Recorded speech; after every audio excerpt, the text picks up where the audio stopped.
Hello there. I'm CJ. And I'm Chip. And we're bringing you Spindle City Straight Talk. Today's going to be a very interesting show. We've got a couple of big issues to talk about. We're going to talk about the landfill contamination. We're going to talk about our firefighter and our mayor. It seems that the mayor is out there talking about pulling together as a city and working together and making it happen. Yet he goes on the radio and he says that the city council doesn't have a backbone. You know, that's a great way to make friends, I think. And I know that right here on this desk, he's made a lot of friends, and it's going to be very interesting to see. On the 4th of March, the mayor made a commercial. It's about 3 minutes long, talking about the situation with the Fall River Fire Department. That commercial has been provided to us by Fall River Government Television. I'd like to thank them right now for that. And I think we're going to air that commercial for you so that we can see what the mayor wants us to believe. Fellow citizens, no elected official ever wants to lay off public safety. In fact, I have worked with the community over the past 2 years to advocate for and obtain SAFER grants that have provided the funding that has sustained increased staffing levels in our fire department for the last 2 years. The SAFER grant will be expiring this year, and the current complement of firefighters is at a level of 213. Through its work, the SAFER Grant Task Force has determined that an adequate level of staffing should be a complement of 200. Our administration has every intention of hitting that target. However, the current fiscal climate for 2015 prevents this from occurring by placing the staffing level at a complement of 153, which will still allow for the city to meet national standard response times. Rest assured, we have applied for an additional SAFER grant from the federal government. This grant is for an additional 16 firefighters. In addition, I am requesting that the grant application be amended to seek additional funding for our community. And I think that's fine. I think we've aired enough of it for now. And that's okay. I'm going to turn this over to our resident expert on fire services and firefighting and hear what Chipper has to say about the message so far. Well, I think we all got the gist of what the mayor's saying. The mayor wants us to do what everybody always complains about, ask for a government handout to run our fire department. He's saying that he's worked to help public safety. If anything, the reality is, in his tenure as mayor, he's done just the opposite. We've said on this program on more than one occasion that a SAFER grant is there to supplement, not subsidize, the fire department. What in fact has happened in the city of Fall River is the city of Fall River and its mayor have actually reduced the number of firefighters that are paid for with city money and used the federal money to basically create a welfare fire department. So the fact is that when I was on the fire department, every single firefighter was funded by your tax dollars, which meant that they didn't have to take a walk every time the federal government decided to cut off funding, and we didn't have to go begging. That's what I thought we pay our taxes for. We pay our taxes for fundamental and essential services: police, fire, education, trash pickup. However, this mayor has spent it on cronyism, pay raises, assistants, consultants, and he is full of crap. So let's call a spade a spade. If the mayor was Pinocchio, his nose would be in California. And as a matter of fact, I suggest you call your congressman and your state reps and tell them to tell the mayor to use the money that he has in the city to pay for firefighters and police officers, not for cronies.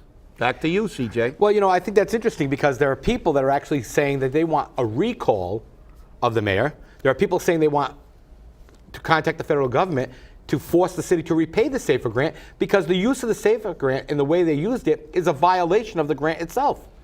The grant specifically said that any firefighters put on by the grant have to be kept for, I believe, a period of 2 or 3 years, which we're not doing.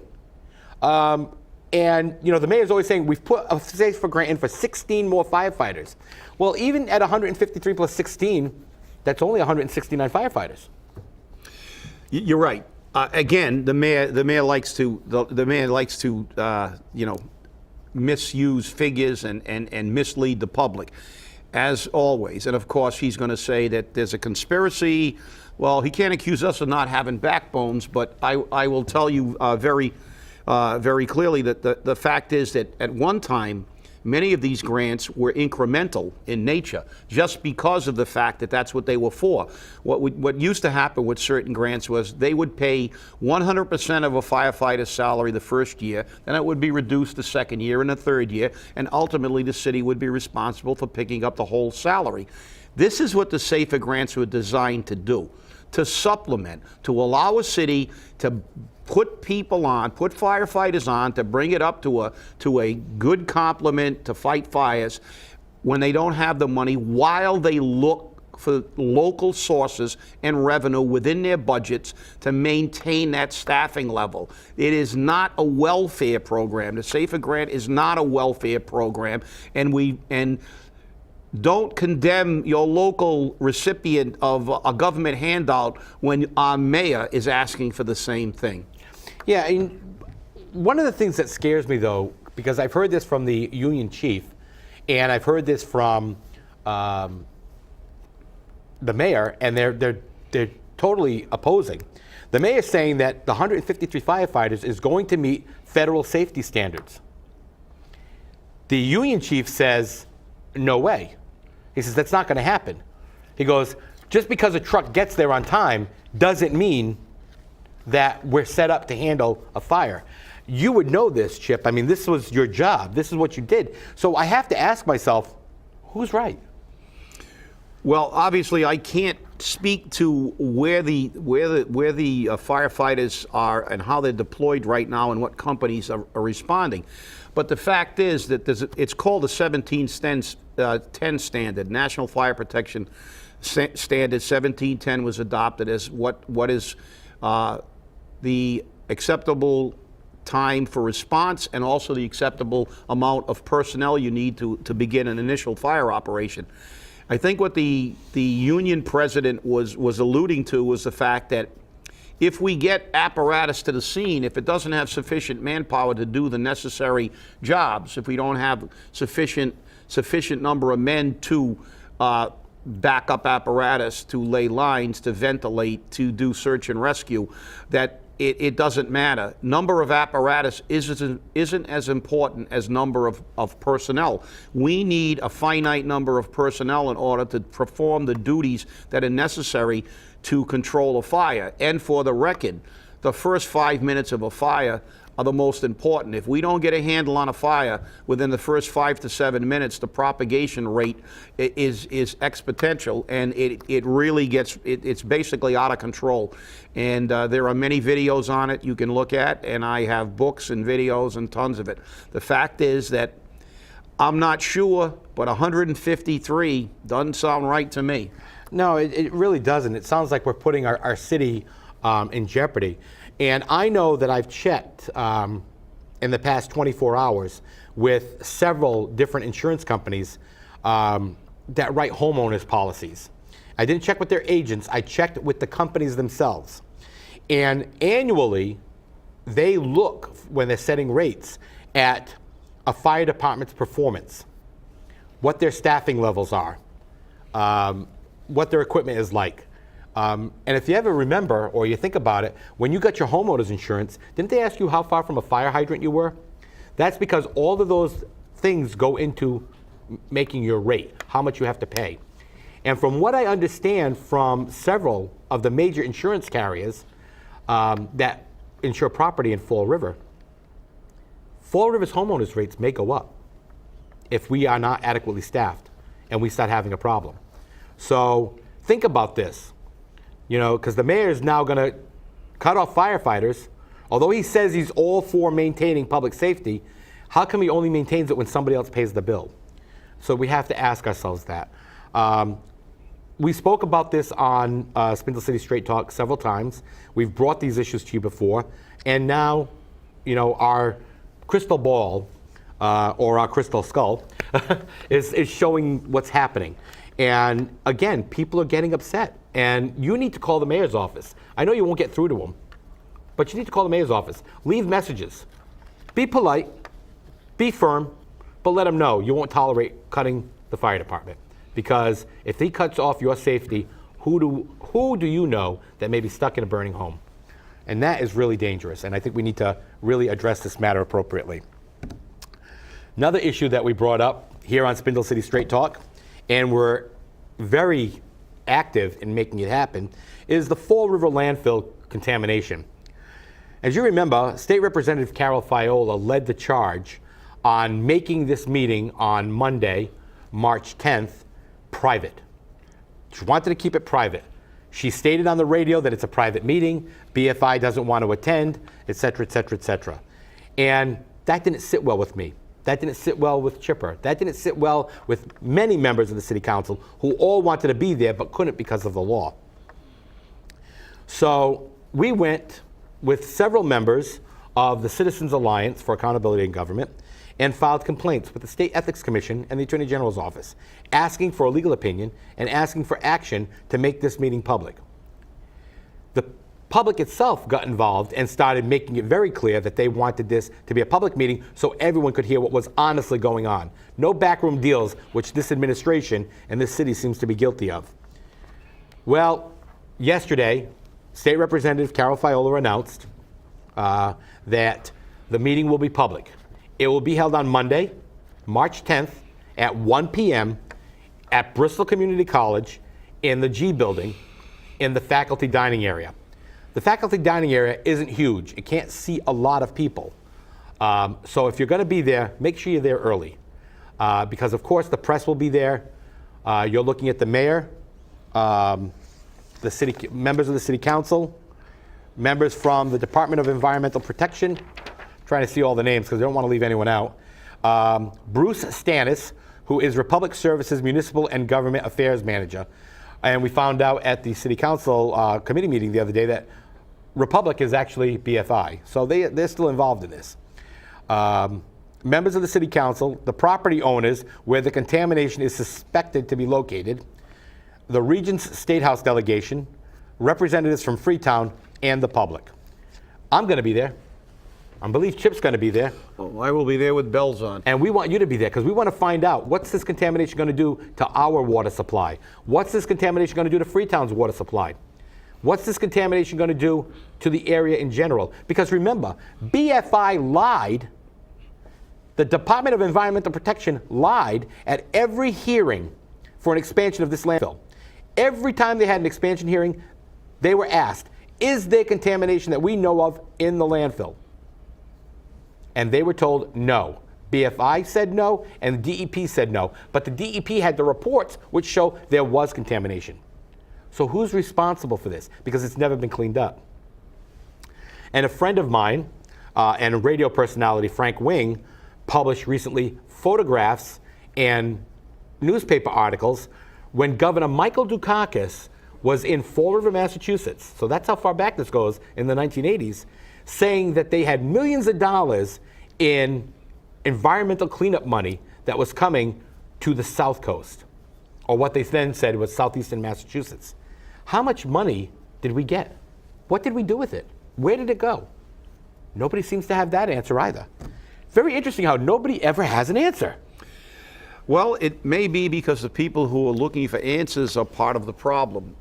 We have asked that the Environmental Protection Agency take over this investigation because the DEP, the city, the people involved in this issue seem to all have conflicts of interest. The fact that Carol Fiola called a meeting when her husband is affiliated with the Redevelopment Authority, that is the agency that sold the landfill, that purchased the landfill, and were involved in the selling and the purchasing of the landfill. That's a conflict. Also, the city administrator, Kathy Anverse's husband, was at the time an attorney for that agency.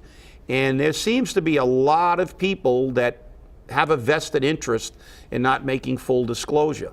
We also have a lot of officials and department heads who, as usual, have been remiss in their duties. And we don't have any records. They were asked about test borings. They can't produce it. They can't produce a lot of the things that they need to produce. And again, we have government by crisis. We talked about this landfill. We talked about these things months ago on this show. We've talked about them for a long time. And amazingly enough, nothing is ever done until someone issues a press release or someone comes down to conduct an investigation. We cannot do business like this in the city of Fall River. And in this instance, we are dealing with a public health issue. We are dealing with an issue of how much contaminants have entered our water supply, how long have they been there, and what damage could they do to the citizens of this city.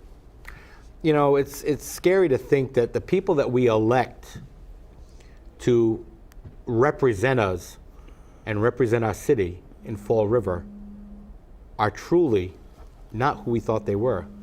But the problem I have is that, I call the people of Fall River sheeple. They're not people, they're sheeple, because they fall into line and they do and say whatever basically they're told to say. Which came out at a city council committee meeting yesterday when Linda Pereira was talking about some issues with the waste management stuff, and she was being defensive about it, and she came right out and told Kathy Ann Viveris, you've been on this side, and I know that's your job now, but you're on this side, so I know you'd be fighting just the way I am. And Kathy didn't have an answer. And again, she's the mouthpiece for the mayor. But to turn around, especially with this contamination, to be going on since what we can now find is late or as far back as the 1970s. And then for WSAR to come forward with a deep throat source who said that he dumped barrels, thousands of barrels at that site of chemicals that he has no idea what they are, going back maybe as far as the 60s. And people say, oh, this has been going on since the 1940s and the 1950s. There weren't a lot of regulations back then governing that illegal dumping. But to not know what we've got there is, I think, a scarier proposition than who did it. I mean, you're talking hundreds of millions of dollars to clean up some chemicals. And who's on the hook for it? Well, the way it looks right now, according to documents that have been provided to City Councilor Mike Mioza and to the Herald News and WSAR, the city is responsible because they found MSW, known as municipal solid waste, in the ground, buried, and they dug it up, and guess what it was? It was a Fall River Herald newspaper with a date on it. Well, if it's a Fall River Herald newspaper with a date on it, it's obviously municipal solid waste, city waste. So that dumping or that contamination, which is solid contamination, is on our hook. So the mayor can go screaming, well, we got to get federal, brownfields grant, or we got to go get EPA remediation money. The EPA wouldn't remediate the police station. Why would they do that for us over here? We did it, we own it. It's a sad thing to say, but it's true. Which means you, the public, you, the taxpayer, are going to pay for this. One way or another, you're going to pay for this. And that's a scary proposition. Well, it's even scarier when we go back to a comment you made a little earlier, CJ, about former Governor Dukakis saying that there was money for remediation in the 80s. And how much did we get? What was it used for? The fact is, why was the cleanup or cover-up done? Because if we did, and in fact know about it, and we've had former city councilors say on the radio that they were aware that there was contamination at the landfill.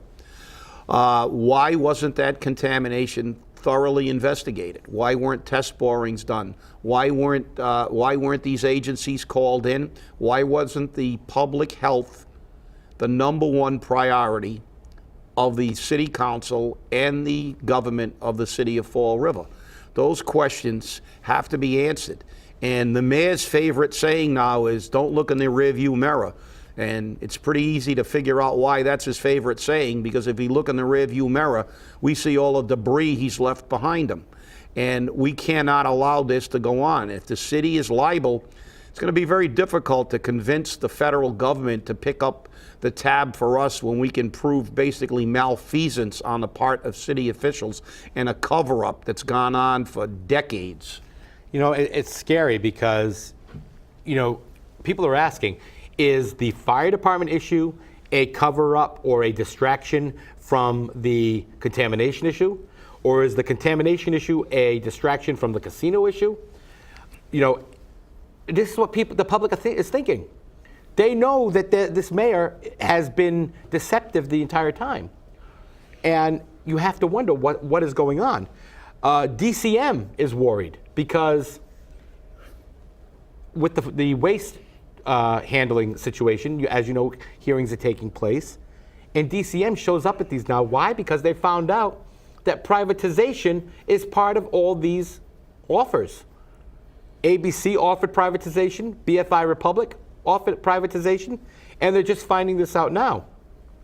And a comment was made by a person at a city council meeting of, when we do this, we get out of the business.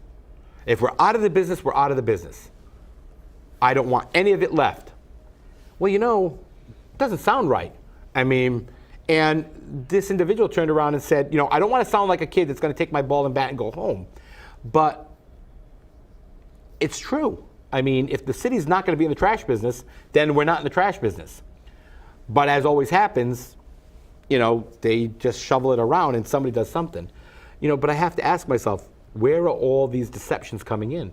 When are we going to get the truth? Are we ever going to get the truth? Well, I'm not real confident we ever will, because this administration has been basically the least transparent, although our mayor ran in his first run to have a government that was transparent.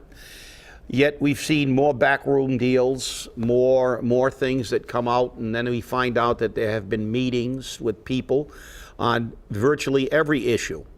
The fact is that, you know, privatization is a big step for a municipality. What are you going to do with your city employees? Does it conflict with the collective bargaining agreement? There are many issues, and as a matter of fact, I just left a meeting today that was discussed. It may not even be legal. They may have to impact bargain that change, but it's obvious when these things, they just don't fall out of the sky. These were discussed at length with people without the knowledge of the city council, the citizens of Fall River, or anything. As a matter of fact, there seems to be a conscious attempt to cover these things up. Does anybody remember when Slick Willie bought the DPW guys at all new boots? And he did that it was so wonderful, and he got his day on the TV camera, and look at me, I'm getting all my very hard-working DPW guys, I'm giving them all new boots. And you know where he's going to try to stick that boot? It's pretty obvious. And the fact is that we cannot do business this way. We cannot continue to waste our money. We cannot continue to waste our hard-earned dollars and allow the citizens of Fall River to be jeopardized by a mayor who just won't tell the truth. I agree. And it's very interesting because I've had several requests for information on that very important issue, which is, how do we get rid of them? Now, whether you're for getting rid of the mayor or keeping the mayor is irrelevant. Fall River does have a provision to allow you to get rid of it, get rid of the mayor or any elected official. It was a special act of legislation and can be found under the resolves of 1980 under Chapter 292 and Chapter 295 of the resolves of 1982. And it's rather at length, the information to do it, but it can happen. Now, the last time somebody tried to do a recall election, the law department got involved, saying it wasn't legal, that the forms weren't legal. But in this law, in this special resolve I have here, nowhere does it say the law department gets involved at all. It specifically says that the petitions are given to the city clerk. And the city clerk must, not will, not shall consider, must give the appropriate petitions to start the recall process. And that's under Section 3. And it says, if the petition shall be found and certified by the city clerk to be sufficient, he shall submit the same with his certificate to the city council without delay, and said city council shall forthwith give written notice of the receipt of the certificate to the officer or officers sought to be recalled, and shall, if the officer or officers does not resign within 5 days thereafter, thereupon order a recall election to be held on a Tuesday fixed by said city council not more than 60 days after the date of the city clerk's certification. Very clear. There's the law. But for some reason, the corporate council keeps saying it's not proper, it's not proper. Nowhere in this law does it say the signatures have to be notarized. Nowhere in this law does it say anything else. And from what I understand, there's about 200 people right now which want to go out and start knocking on doors and getting more people to sign it, to ask for the mayor's resignation or a recall election. It shall be interesting to see what happens. Fall River is coming to a time where the tax revolt is coming. The people are going to be marching the streets. And maybe it's time for that. Maybe it's time for the people of Fall River to show our elected officials that we are not sheeple, that we shall take back our city and we shall make it happen. What do you think, Chip? Well, I guess it's my turn for a quick commentary here. Yep. We're running a little short of time, but I will make it pretty quick. Well, I will reiterate some issues. First of all, anytime you disagree with the mayor, you're either an obstructionist or you don't have a backbone, or he dislikes anybody who disagrees with his vision, which is Fall River after it's been bombed, which I think that's what he's looking for. But I'm making this commentary to the mayor. Stop begging for money and stop trying to convince the citizens of Fall River to do your job and ask for federal money to do things that this city is not only legally but morally obligated to do. Provide basic public safety and education. Those should be priority items in the city of Fall River. It should not be subsidized by federal money. It should not be at the whim of the state or federal government to give us a handout to do things that are necessary for basic human existence in this city. And they say that this city, this is our house collectively. And I'm paying for fire protection, police protection, education, and trash pickup first. And if any city councilor doesn't go on record to say we better cut all these assistants, all these consultants, and all these jobs that our mayor has created during his tenure, their name will be added to the recall petition. Because stop begging and start doing your job, Will. Sounds good to me. And with that, we have to close. Our show could go on for hours, but it's not that easy. So I want to thank you for watching, and please keep watching. Let us know. Have a great day. Have a great day, everybody.